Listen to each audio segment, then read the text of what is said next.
nung nawala tigyawat mo, nakipagkita ka na. Kasi may part 2 yung relasyon nyo di ba? Nagkaroon po ako ng lakas ng loob na makipagkita po sa kanya nung sabi ko po kasi, kailangan ko po makompleto yung 100 days na puro gulay lang yung kakainin ko. Now, Grabe. Kahit sa pimples, no? Opo. Grabe. Ang inspiration ko po nun ay, iniisip ko po na kapag kumain po ako ng chicken, ng mga prito, hindi ko po siya makikita. Kaya sabi ko, kailangan talaga gulay ang kakainin ko. Ganun yung pagmamahal 100 mo, days? Carl. 100 days po na Walang prito. walang prito po. Kaso, Hanggang ngayon, ganyan ka pa din. ngayon po, hindi na po ako ganun. Kumakain ka na ng kahit ano. Opo, kumakain na po ako ng Ilalaklak niya na yung mantika.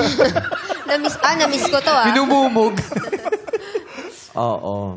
So, nung nakita mo siya ulit, maayos-ayos na yung itsura niya, binalikan mo siya. Yes po, Meme Vice. Kasi yung mga sacrifice niya for me is sobrang parang, alam mo yung maano ka sa mga pinagagawa niya na hindi mo makikita sa ibang lalaki. Pero binalikan mo ba siya dahil nakita mo yung sacrifices niya o may iba kang dahilan?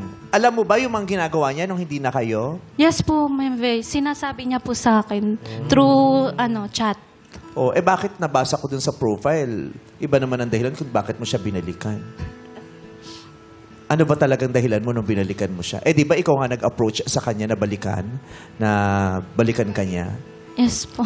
O. Ano yung bakit? Ano yung rason? Yun nga po yung sacrifice po niya, Meme Vice. Nalabasa ko sa profile mo kasi may May? di ba may jowa ka no na naghiwalay kayo? Opo. Ginamit mo siya para makamove on. Hindi po. Para O mali yung profile. Ano lang po yan, parang... Sabi niyo parang tawag dito? Rebound. Rebound. Opo. Ano lang po yun, naging pananaw ko lang po yun. Ano? Naging pananaw ko lang po yun. Pakiramdam mo, ganun Oo, ang pakiramdam nangyari. ko po, ganun po yung nangyari. Pananaw mo, pero hindi naman totoo. Hindi ko lang po alam sa kanya kung totoo po yun or Di ba hiniwalayin mo pa rin siya? After, di ba nagbalikan kayo? Second Pero time. hiniwalayan mo pa rin siya, di ba? Yes po. Dahil? Dahil na po ko sa mga pinagagawa niya, Meme Vice. Na ano? Mahilig po kasi siya yung habit, yung mahilig siyang umamoy ng kilikili.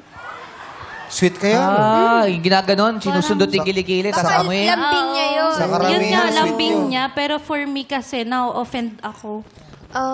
Give naman natin. Hindi naman lahat correct, makikiligin sa ganun. May ibang ma-o-offend. Ano yun, hindi ka nagpapaalam, Carl? Bakit mo ginagawa mo na yun, yung sa kilikili? nagpapaalam. Anong nakukuha mo dun sa kilikili? May negosyo ka ba? Doon ka nakakakuha ng materyales?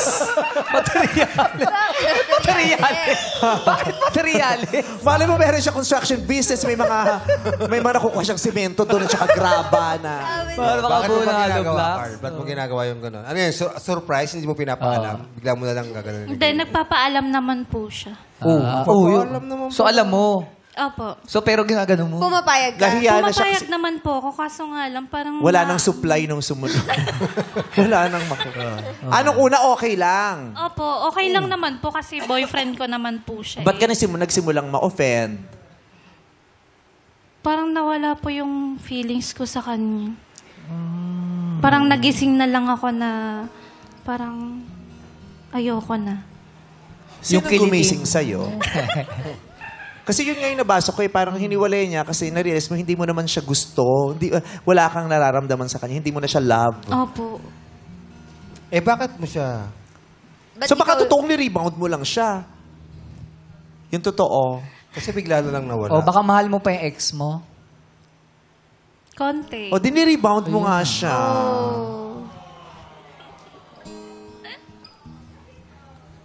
Nasabi mo ba sa kanya yung totoo? Kasi matagal naman na panahon na rin naman yun. Oo. Nasabi mo sa kanya, kay Carl, napaliwanag mo yun. O sa ba? Yes po. Sabi ko, Carl, hindi talaga kita kayang mahalin. Dahil? Nasa isip ko pa yung ex ko. Kasi pag nakikipaghiwalay, ba talaga bang sinasabi yung totoong rason? O sinasabi mo lang yung rason na mukhang katanggap-tanggap para hindi ka mukhang masama? Diba katulad nung hindi kita kayang mahalin eh. So pag sinabi mo yun, maaaring isipin niya, bakit kaya? Dahil ba pangit ako?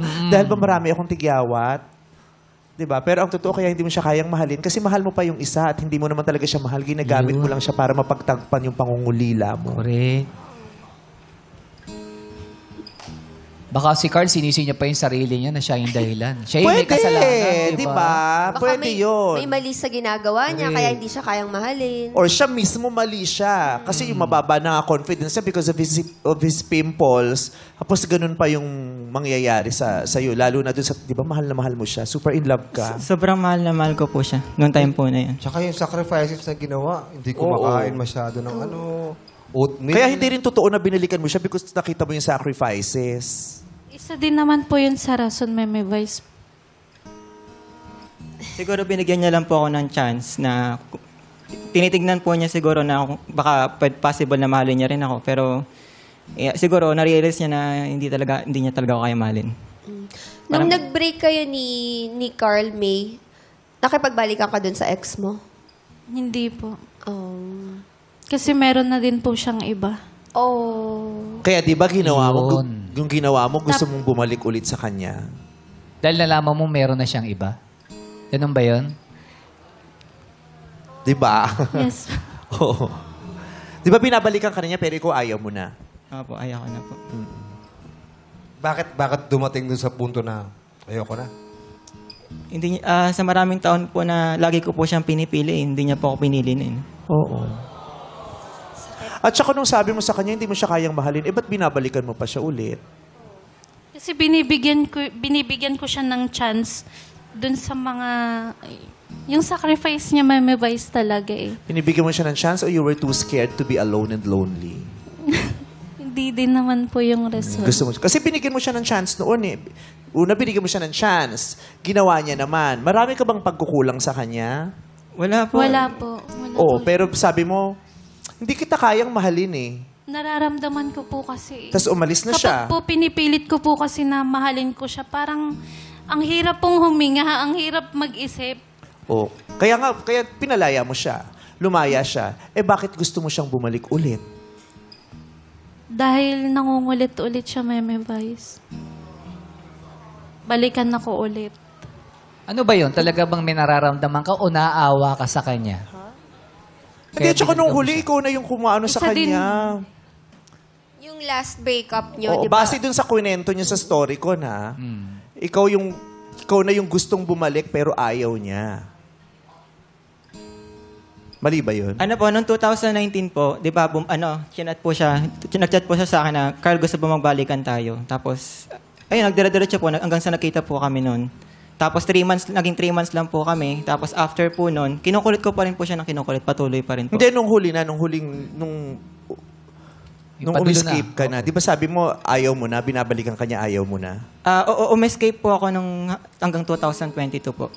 Pero hindi na rin naman po siya nagabol po sa akin after po noon. Doon na po natapos yung relationship po namin noong 2022. Kasi nagkaroon po siya ng panibagong relasyon po noong 2022 eh. Tapos nung nagkaroon po siya ng jowa po noong 2022, sabi ko, hindi talaga to yung babaeng para sa akin. So, wala yung part na binabalikan ka niya, pero ikaw ayaw mo na. Wala naman po. Kumakamot yung mga writers.